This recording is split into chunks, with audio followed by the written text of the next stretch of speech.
let's take a look at some equations that we have to solve that involve a little bit of simplifying before we can solve them. So anytime before we solve, we always look to simplify either side of our equation.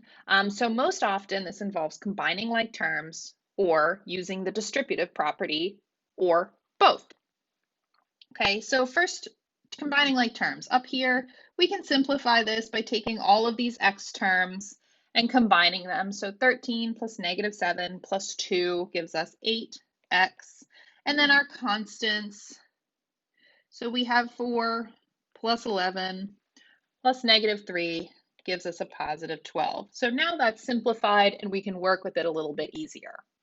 So distributive property, just a quick reminder, the number outside gets multiplied to every number on the inside. So this would turn into 2x plus 10, and we want to keep that as a quantity. Well, actually, I guess we don't have to, because we're not doing any more multiplication. And then second one, we're going to have 6x minus 21.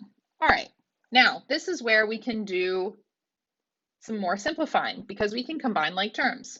2x can get combined with 6x to give us 8x, and 10 can be combined with this -21 to give us a -11, and now we're simplified. No more like terms to combine, no more distribution. So we want to use this while we're solving our equations to ensure that we're solving it in the most simplified way possible. So first problem, I'm going to take a look at both the left and the right and say, can I combine any like terms? Can I use the distributive property? And I can combine some like terms. So 2x and 4x. I can combine to get 6x. And everything else is going to remain the same. Once I have simplified it, I can go ahead and solve. So subtracting 10 from both sides, that adds to 0. 10 plus -10 is just 0. Dividing both sides by 6. That divides to 1, and we get x equals 10 for our final answer for that guy. All right, next one. So in number 2, I see I have parentheses with a number out front. So that gives me a clue that maybe I'm going to want to use the distributive property, and I'm definitely going to. So we're going to distribute this 3 to every term inside the parentheses using multiplication. So that's going to be 3x minus 15.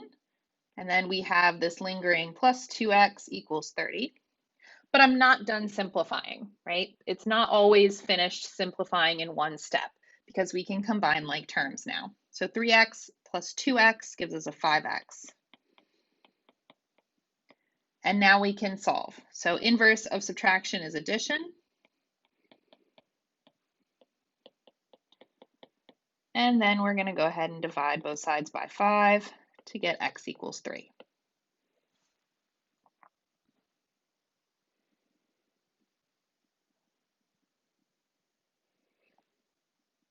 Okay, last one we want to take a look at, and I'm going to need a little bit more space, I think.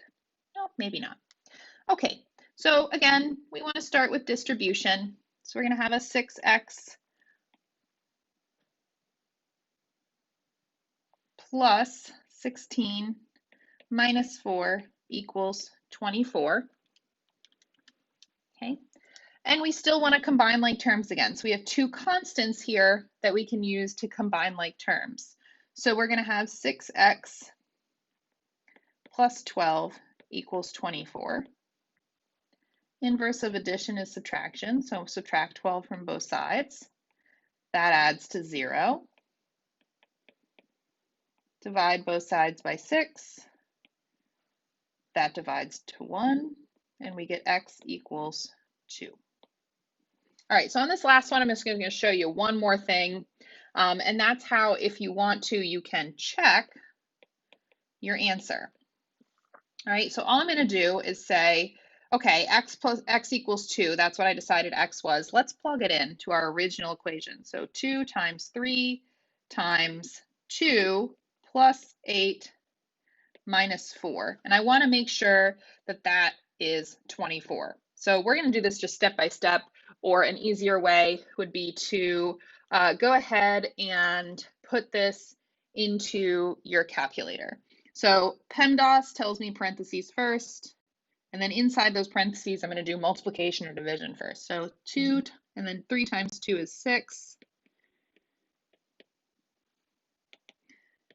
All right, so I still have to deal with these parentheses. So 2 times 14. Oops, excuse me, my brain is blanking there. All right, now following PEMDAS, multiplication. So we have 28 minus 4. 28 minus 4 is in fact 24. Yep, that's what we were supposed to get. We did the problem correctly.